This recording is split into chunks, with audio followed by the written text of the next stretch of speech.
একটা গরুতে 7টা নাম। আপনারা তো জানেন কুরবানির গোশতকে আপনারা জানেন 3 ভাগে ভাগ করতে হয়। গরিবদের হকটা মারবেন না।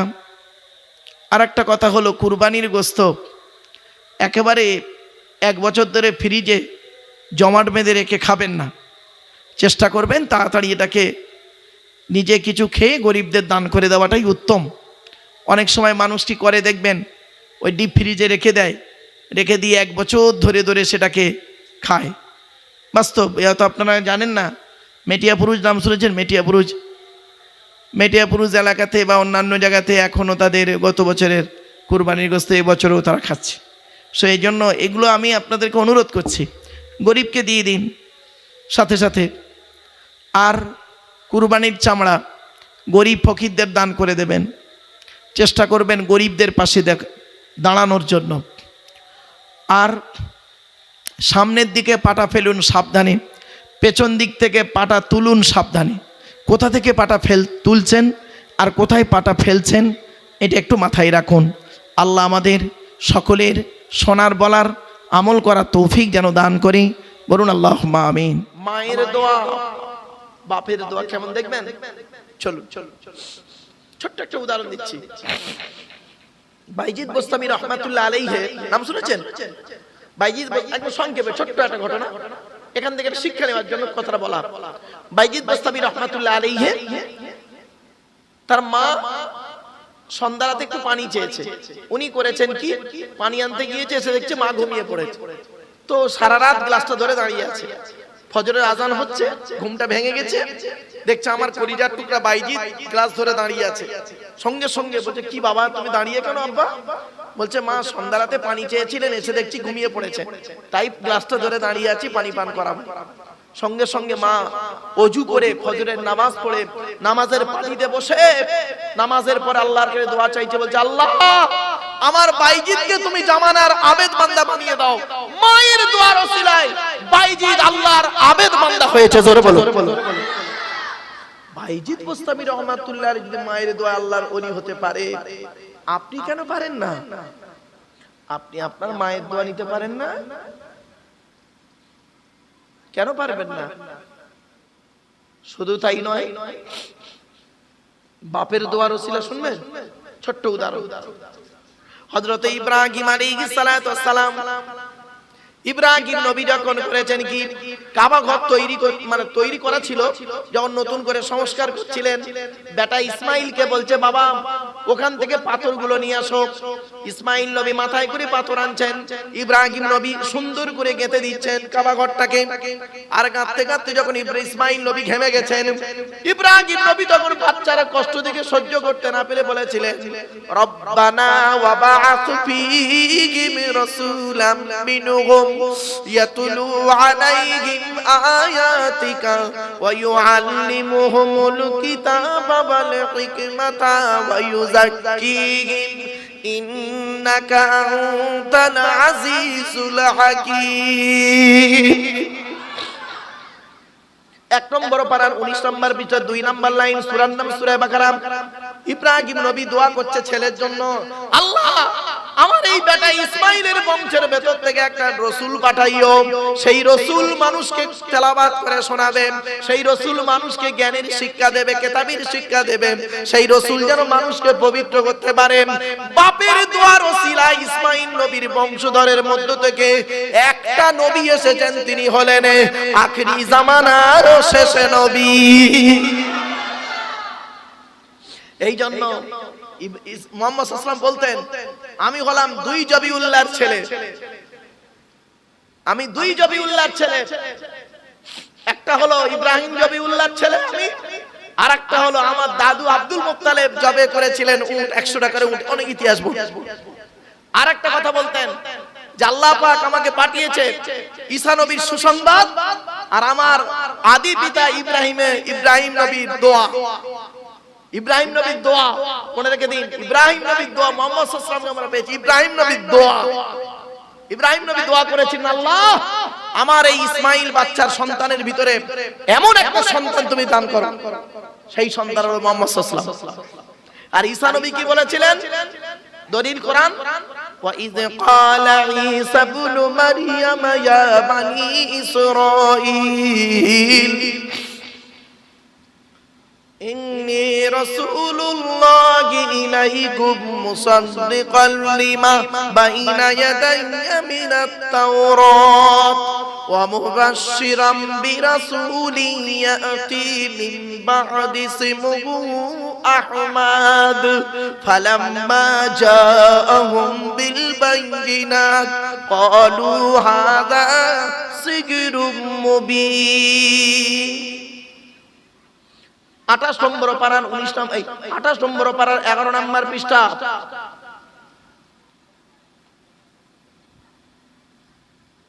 সূরার নাম সূরা সফের মধ্যে আল্লাহ জানিয়ে দিলেন 4 নম্বর লাইন, হযরতে ঈসা নবী বলছেন আমার পরে একজন নবীর আগমন ঘটবে, সেই নবীটার নাম হলো আহমদ। কি বললাম? জোরে বলুন। আচ্ছা, আমাদের নবীর নাম কি? মুহাম্মদ। আর ঈসা নবী কি বললেন? আহমদ। কোরআনে আহমদ শব্দটা এক জায়গায় আছে, আর মুহাম্মদ শব্দটা কোরআনে 4 জায়গায় আছে। এখন আহমদ আর মুহাম্মদ কে নামটা রাখলো শুনে নিন। মুহাম্মদ নাম রেখেছিলেন নবীর দাদু আব্দুল মুত্তালিব, মুহাম্মদ নাম রাখলেন, আর নবীর মা আমিনা নাম রাখলেন আহমদ। কি বুঝলেন? চলে তো আমার বাপেরা, আল্লাহ পাক বলছেন আল্লাযীনা ইউমিনুনা বিল গায়বি, মুত্তাকি হলো ওই লোকটা যারা নাকি আল্লাহকে না দেখে না বুঝে অন্ধের মতো বিশ্বাস করবে। 2 নাম্বার হলো ওয়া ইউকিমুনাস সালাত, যারা নামাজ কায়েম করবে। বাপেরা, নামাজ কারোর জন্য মাপ নাই, কারোর জন্য নামাজ মাপ নাই বিশেষ কারণ ছাড়া। মা বোনেদের বলে যাচ্ছি, মায়েরা বোনেরা, স্বামীকে নামাজের কথা বলবেন, আর স্বামীদের বলে যাচ্ছি স্ত্রীকে নামাজের কথা বলবেন। যদি না বলেন, আপনাকে কিয়ামতের মাঠে আল্লাহ জবান টেনে ছেড়ে নেবে। অনুরোধ করে বলে যাচ্ছি মা, অনুরোধ করে বলে যাচ্ছি বাপেরা, নামাজ পড়ুন, নামাজ কারোর জন্য মাপ নাই। অনেক সময় কি হয় দেখবেন, জলসার জন্য কালেকশন করছে, সারা দিন 1 ওয়াক্ত নামাজ পড়ে, 1 ওয়াক্ত নামাজ পড়ে না, জলসার কালেকশন করতেই ব্যস্ত, সারা দিন ব্যবসায় ব্যস্ত, সোনার কাজ, গড়ির কাজ, বলের কাজ, ছেলাইয়ের কাজ, ঝালাইয়ের কাজ, ধুলোর কাজ, বালির কাজ, যত রকমের কাজ আছে সব কাজে ব্যস্ত। আর যেই নামাজের কথা বলে, ভাই টাইম পাই না। আল্লাহ কোরআনে বলছেন, আমি বলিনি? ও সোনাওয়ালারা, তোমরা কি মনে করেছো এই সোনার ব্যবসা কিয়ামতের মাঠে আমাদের আযাবে জাহান্নাম থেকে নাজাত দেবে? হ্যাঁ, চলুন কোরআন কি বলছে দেখি। আমি বলিনি?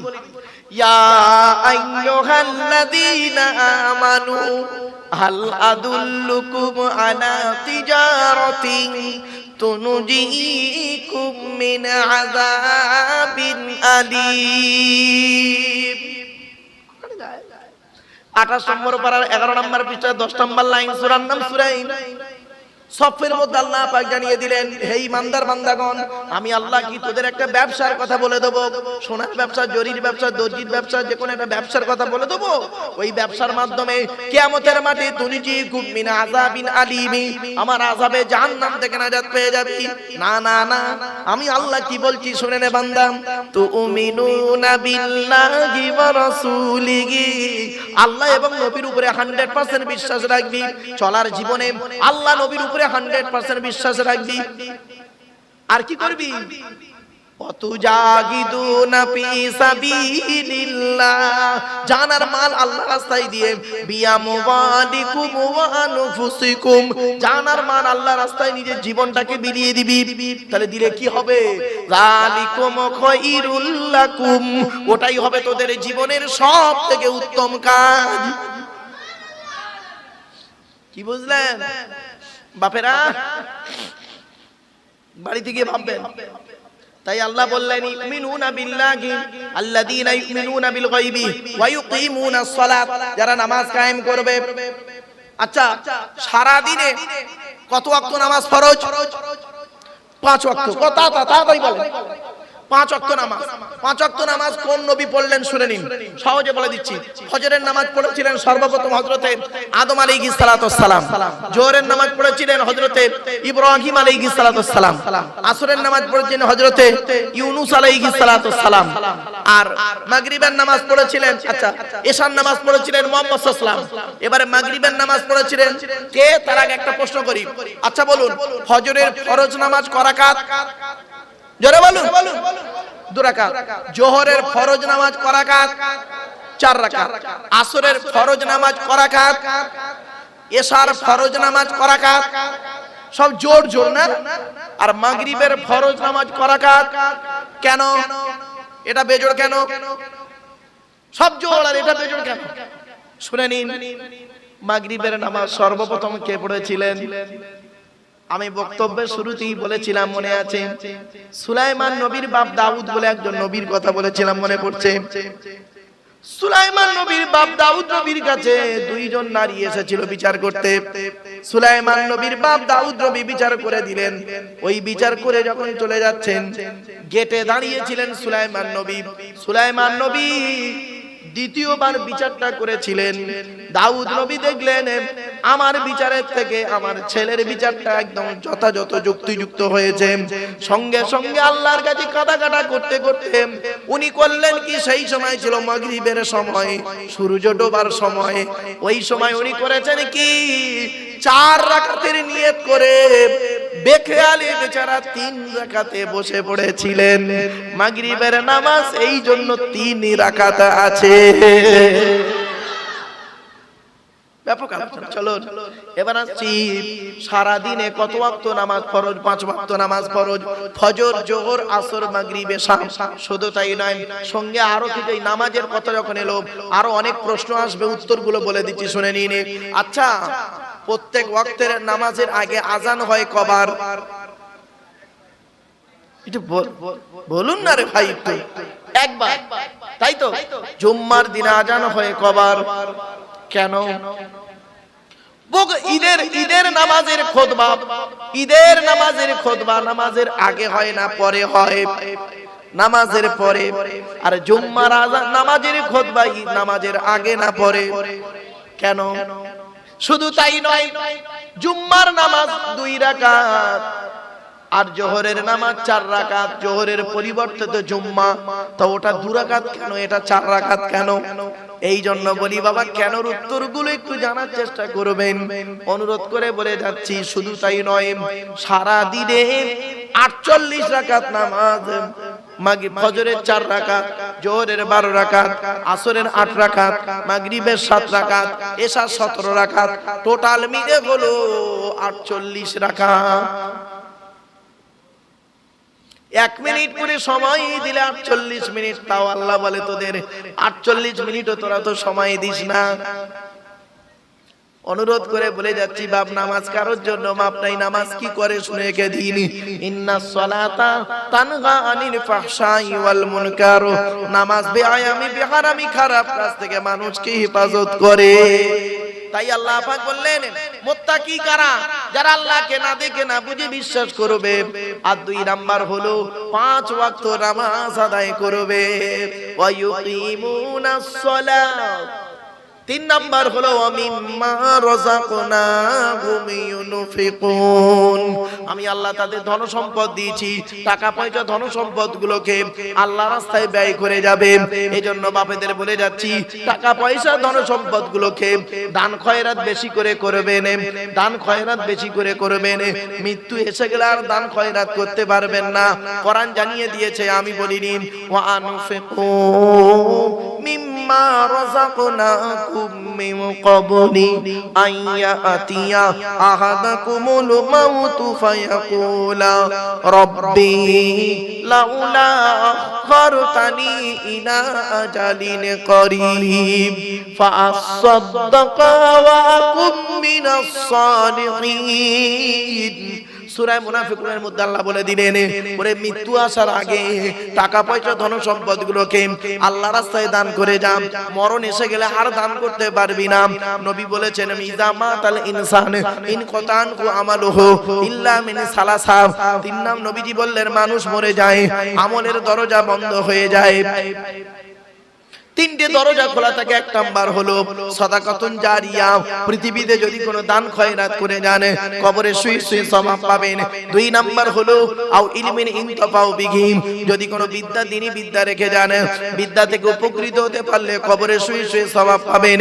তিন নাম্বার হলো আও ওয়ালাদিন সালিহিন ইয়াদউ লাহু, পৃথিবীতে যদি নেক সন্তান জন্ম দিয়ে যান, ওই নেক সন্তান যদি দোয়া চায় কবরে শুয়ে শুয়ে সওয়াব পাবে। এই জন্য বাপেদের বলে যাচ্ছি, নেক সন্তান জন্ম দিয়ে যান, সন্তানকে সুশিক্ষায় শিক্ষিত করুন, সন্তানকে নামাজি করুন। আপনি নিজে নামাজ পড়ুন, সন্তানকে নামাজ পড়ার তাকিদ দিন। আপনি নিজে রোজা রাখুন, সন্তানকে রোজা রাখার তাকিদ দিন। আপনি নিজে কোরআন পড়ুন, সন্তানকে কোরআন পড়ানো শিখিয়ে নিন। তাহলে দেখবেন নবীজি বলেছেন, দুনিয়াতে শান্তি সম্মান পাবে, আর বাপ তুমি কিয়ামতের মাঠে আর ধরা পড়বে না। আমরা তো বাপ হয়ে বাপের দায়িত্ব পালন করি না। জন্ম দিয়েছি, বাপ হয়ে গেছি, ব্যবসা বাণিজ্য আছে, আমি মরে গেলে সব ছেলে পেয়ে যাবে, দোকানটা সমেত পাবে, 1.5 কেজি সোনা কি হয়তো কিলো 5 সোনা পাবে, আর সব গাড়ি বাড়ি সব পেয়ে যাবে, ছেলে থাকবে, ব্যাস। তোমার কি আছে? তোমার কিচ্ছু নেই। তুমি কি না কবরে যাবে, তুমি কি না কবরে যাবে, তোমার কিচ্ছু নেই। শুনে রেখে দিই, এ জীবন শুরু হয়েছে 150 টাকায়, এ জীবন শেষ হবে 1500 টাকা। যে মানুষটা আজকে মারা গেল, ইন্তেকাল করেছে, কাল তার মাটি হয়ে যাবে। যেদিন উনি পৃথিবীতে এসেছিলেন, সেদিন সবথেকে দামি কাপড়টা ওর মাম্মা কিনে দিয়েছিল, ওনার মাম্মা। কত হবে? 100 থেকে 150 টাকা দাম। নিজে পড়তে পারেনি, অন্যই পরিয়ে দিয়েছিল। আল্লাহ বলে, দেখ, জীবনের প্রথম কাপড়, তার দাম 150 টাকা, নিজে পড়তে পারিসনি, অন্যই পরিয়ে দিল।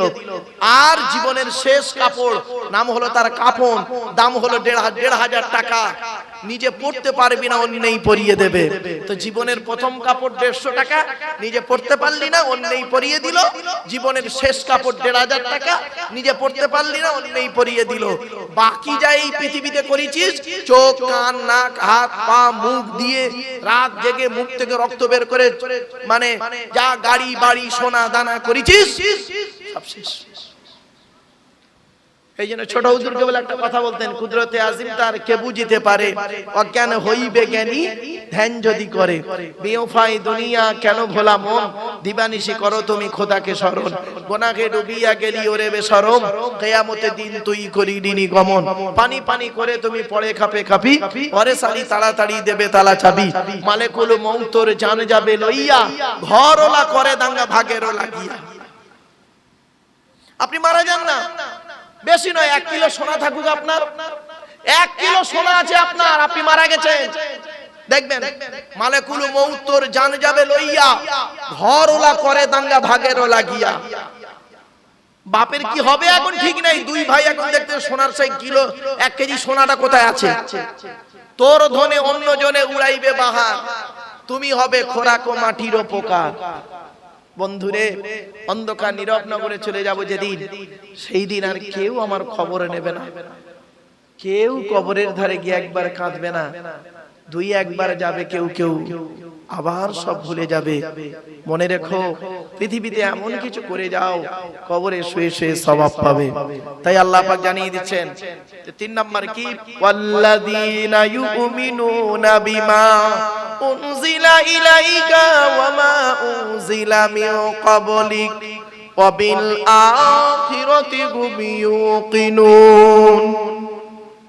আল্লাহ বলছেন, ওই সমস্ত মানুষরা মুমিন মুত্তাকি, যারা নাকি ঈমান এনেছে, আল্লাহ পাক যা নাজিল করেছে তার উপরে না ঈমান এনেছে, অর্থাৎ কোরআনের উপরে ঈমান এনেছে, কোরআন মোতাবেক জীবন যাপন করেছে, আর ওয়াল্লাযীনা ইউমিনুনা বিমা উনজিলা ইলাইকা ওয়া মা উনজিলা মিন ক্বাবলিক, এবং নবী তোমার আগে যেগুলো নাজিল হয়েছে তার উপরেও তারা ঈমান এনেছে, অর্থাৎ তাওরাতকে বিশ্বাস করেছে, ইনজিলকে বিশ্বাস করেছে, জবুরকে বিশ্বাস করেছে।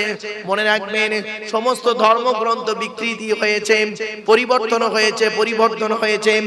ওরে বাবা, অক্ষর পরিবর্তন হয়েছে, হুকুম পরিবর্তন হয়েছে, অনেক কিছু নিজেরা করে ফেলেছে। পৃথিবীর একটাই ধর্মগ্রন্থ, নাম হলো তার এই কোরআনুল মাজিদ।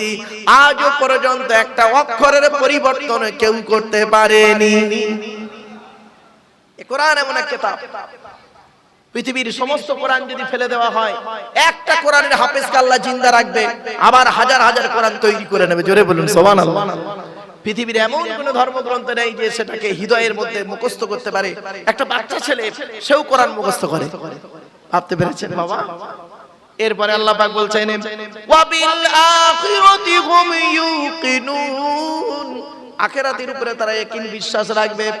মৃত্যু আমার হবে এটাই বিশ্বাস করবেন, কিন্তু পরকালে যে আপনাকে উঠতে হবে এটাও আপনাকে বিশ্বাস করতে হবে। পরকালে আমার জবাব দিতে হবে। স্ত্রীর হক সম্পর্কে আমাকে জিজ্ঞাসা করবে, ছেলে মেয়ের হক সম্পর্কে আমাকে জিজ্ঞাসা করবে, ভাই বোনের হক সম্পর্কে জিজ্ঞাসা করবে, প্রতিবেশীর দায়িত্ব সম্পর্কে প্রশ্ন করবে, আমার নামাজ রোজা সম্পর্কে প্রশ্ন হবে। এই জবাব আমাকে দিতে হবে কিয়ামতের মাঠে। আল্লাহ বলে, সেই দিন তোর মাপবরে ফাআম্মা মান সাকুলাত মাওয়াজিনুহু ফাহুয়া ফি ঈশাতির রাদিয়া ওয়া আম্মা মান খাফফাত মাওয়াজিনুহু ফাউম্মুহু হাওিয়া ওয়া মা আদরাকা মা হিয়া নারুন হামিয়া। আল্লাহ বলে, সেই দিন যার নেকির পাল্লা ভারী হবে তার ঠিকানা হবে জান্নাত, যার নেকির পাল্লা হালকা হবে তার ঠিকানা হবে জাহান্নাম, হাবিয়া নামক জাহান্নাম। তাই বাপেদের বলে যাচ্ছি, টাকা পয়সা গুলো গুনে গুনে গুনে গুনে জমা করে করে ব্যাংকে না রেখে, আর গুনে গুনে এথায় ওথায় না রেখে, দয়া করে একটু আল্লাহর রাস্তায় দান করে যান। আল্লাহ কোরআনে বলছেন, ওয়াইলুল লিকুল্লি হুমাযাতিন লুমাযা, ওই সমস্ত লোকদের প্রতি জাহান্নাম যারা সামনে দুর্নাম বদনাম করে, পেছনে দুর্নাম বদনাম করে। আল্লাযী জামাআ মালা ওয়া আদ্দাদা, যারা টাকা পয়সা ধন সম্পদ গুলোকে জমা করে করে রাখে আর গুনে গুনে রাখে। তারা ধারণা করে, মনে করে, এই টাকা পয়সা ধন সম্পদ গুলো আমার চিরস্থায়ী থাকবে। আল্লাহ বলেন, কাল্লা, কখনোই নয়। হুতামা নামক জাহান্নাম পুড়িয়ে সব ছারকার করে দেবো। মনে রাখবি, এই পৃথিবীতে আমি প্রথমেই বলেছিলাম বাবা, নিজের নিজের করেন, আমার আমার করেন, তিনটে জিনিস আমার। মনে পড়ছে? তিনটে জিনিস আমার, বাড়ি থেকে বাপের। এরপরে আল্লাহ পাক বলছেন, আখিরাতকে তোকে বিশ্বাস করতে হবে, কিয়ামতের মাঠে তোকে উঠতে হবে। কিয়ামতের সেই দিনের কথা খেয়াল করো। কিয়ামত কবে হবে জানেন বাবা? অসুবিধা হচ্ছে আপনাদের? আর একটু হবে না, বন্ধ করে দেবো? হবে? একবার তাকবীর দেন, নারায়ে তাকবীর, নারায়ে তাকবীর। একবার দরুদ শরীফ, আল্লাহুম্মা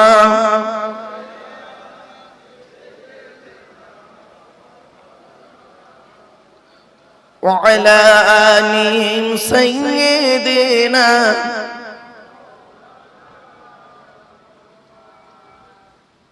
বাপেরা, কিয়ামত কবে হবে শুনে একদিন, পৃথিবী ধ্বংসের লক্ষণ কয়েক কটা ঝপঝপ করে শুনে নিন। এই পৃথিবী শুরু হয়েছে একদিন, এই পৃথিবী ধ্বংস হবে একদিন। পৃথিবী ধ্বংসের কয়েক কটা লক্ষণ কি কি? এক নাম্বার, নবী বললেন পৃথিবী ধ্বংসের লক্ষণ হলো বিদ্যা সমাজ থেকে উঠে চলে যাবে। মাধ্যমিক, উচ্চ মাধ্যমিক, বিএ পাস, এমএ পাস, আলেম, হাফেজ, মাস্টার, ডাক্তার, ইঞ্জিনিয়ার, প্রফেসর বেড়ে গেছে। বুড়ো বুড়ি বাম্মার অনেকে ভাত দেয় না, খবরও নেয় না। ঠিক না বেঠিক? দুই নাম্বার বলা হয়েছে পৃথিবী ধ্বংসের লক্ষণ হলো ওয়ায়ুকসারু জিনা, ব্যভিচার বেড়ে যাবে, ব্যভিচার বেড়ে যাবে। ঘরের ভেতরে এখন ব্যভিচার চলছে, ঘরের বাইরে এখন ব্যভিচার চলছে। তিন নম্বরে বলা হয়েছে ওয়ায়ুকসারু শুরুবুল খমার, মদ পান বেড়ে যাবে, মদ খাওয়া বেড়ে যাবে। চার নম্বরে বলা হয়েছে নারীর সংখ্যা বেড়ে যাবে। পাঁচ নম্বরে বলা হয়েছে পিতামাতার অবাধ্য সন্তান হবে, পিতামাতার অবাধ্য সন্তান হবে। ছয় নম্বরে বলা হয়েছে জলোচ্ছ্বাস দেখা দেবে। সাত নম্বরে বলা হয়েছে ভূমিকম্প দেখা দেবে, ঘন ঘন ভূমিকম্প দেখা দেবে। আট নম্বরে বলা হয়েছে অজানা রোগের আবির্ভাব ঘটবে। তারপরে বলা হয়েছে ইয়াজুজ ইয়াজুজ মাজুজের আবির্ভাব ঘটবে। পৃথিবী ধ্বংসের লক্ষণ হলো অযোগ্য ব্যক্তিরা নেতৃত্ব দেবে, যার যে সম্পর্কে কোনো জ্ঞান নেই। অযোগ্য ব্যক্তিরা নেতৃত্ব দেবে, যার যে সম্পর্কে কোনো জ্ঞান নেই। ও বাবা, রাগ করবেন না, গ্রামের প্রধান নিজের নামটাও সই করতে পারে না, ও হলো গ্রামের প্রধান। ও নিজের চরিত্র খারাপ, ও লোকের ক্যারেক্টার সার্টিফিকেট দিচ্ছে। রাগ করবেন না। পৃথিবী ধ্বংসের লক্ষণ হলো শিক্ষিত লোকেরা অশিক্ষিত লোকেদের সম্মান করবে ভয়েতে। পৃথিবী ধ্বংসের লক্ষণ হলো স্বামী স্ত্রীর মধ্যে ঘন ঘন গন্ডগোল দেখা দেবে। তাই আল্লাহ পাক বললেন এই পৃথিবী ধ্বংস করব কিভাবে, শুনে নাও। কুলু হুয়াল কাদিরু আলা আইয়াবাসা আলাইকুম আযাবাম মিন ফাওকিকুম আও মিন তাহতি আরজুলিকুম আও ইয়ালবিসাকুম শিয়াআ ওয়া ইউযীকা বা'দাকুম বা'সা বা'দ। সূরা আনামের মধ্যে আল্লাহ পাক বলে দিলেন, ওরে দুনিয়ার মানুষ শোনো, হে নবী তুমি বলে দাও আমার আযাব আসবে তিন ধরনের। করকম আল্লাহর আযাব আসবে, তিন রকমের আযাব পৃথিবীতে আল্লাহ দেবে। এক নাম্বার হলো আকাশ থেকে আমি আল্লাহ আযাব দেব। বুঝতে পারছেন? আকাশ থেকে আযাব মানে ঝড় বা বৃষ্টি বাদলা বজ্রাঘাত পড়বে, উল্কা পড়বে, শেষ হয়ে যাবে। দুই নাম্বার হলো আল্লাহ বলে তোদের পায়ের তলা থেকে গজব দেব। তার মানে কি? পায়ের তলা থেকে ভূমিকম্প দেব, বন্যা দেব, ডুবিয়ে দেব। তিন নাম্বার হলো কি? আমি আল্লাহ আর একটা আযাব দেব, তোদের নিজেদের মধ্যে গন্ডগোল পাকিয়ে তোরা নিজেরাই মারামারি করে শেষ হয়ে যাবি।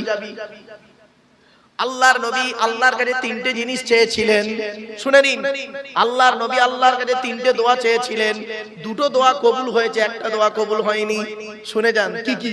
এক নাম্বার আল্লাহর নবী বললেন, মুহাম্মদ সাল্লাল্লাহু আলাইহি ওয়াসাল্লাম বললেন, ওগো রব্বুল আলামিন দয়াময়, আমার উম্মতদেরকে আল্লাহ পানিতে ডুবিয়ে মেরে দিও না। আমার আল্লাহ বললেন, নবী এ দোয়া আমি আল্লাহ কবুল করে নিলাম। তোমার উম্মতদের জীবনে কোনোদিন আমি আল্লাহ পানিতে ডুবিয়ে মারবো না। যদি তোমার উম্মতের মধ্যে কেউ পানিতে ডুবে মরে যায়, তাকে আমি আল্লাহ শহীদের মর্যাদা দিয়ে দেব। কি বুঝলে? দুই নাম্বার নবীজি বললেন, ওগো রব্বুল আলামিন, আমার উম্মতদেরকে কোনোদিন না খাইয়ে মেরে দিও না। আল্লাহ পাক বললেন, নবী টেনশন নেবার প্রয়োজন নেই, আমি আল্লাহ তোমার উম্মতদেরকে খাইয়ে দাইয়ে ভালো করে তারপর জানটা নেব। আজই মানে একটা মৃত খবর এসেছে বলেতে, নইলে মুডটা একটু চেঞ্জ হয়ে গেল। যাই হোক, তিন নাম্বার দোয়াটা আল্লাহর দরবারে কবুল হয়নি। তিন নম্বরে নবীজি দোয়া করেছিলেন, গো আল্লাহ আমার উম্মতরা যেন নিজেদের মধ্যে মারামারি করে না মরে। আল্লাহ এই দোয়াটাই কবুল করেনি।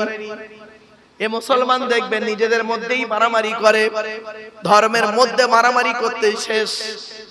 শুনেনি, জিহাদের দুটো ভাগ, জিহাদু ফিদ্দিন আর জিহাদু লিদ্দিন। ফি মানে মধ্যে, লাম্মা লি মানে জন্য।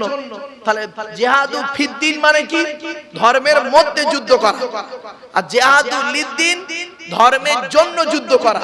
দুটো এক।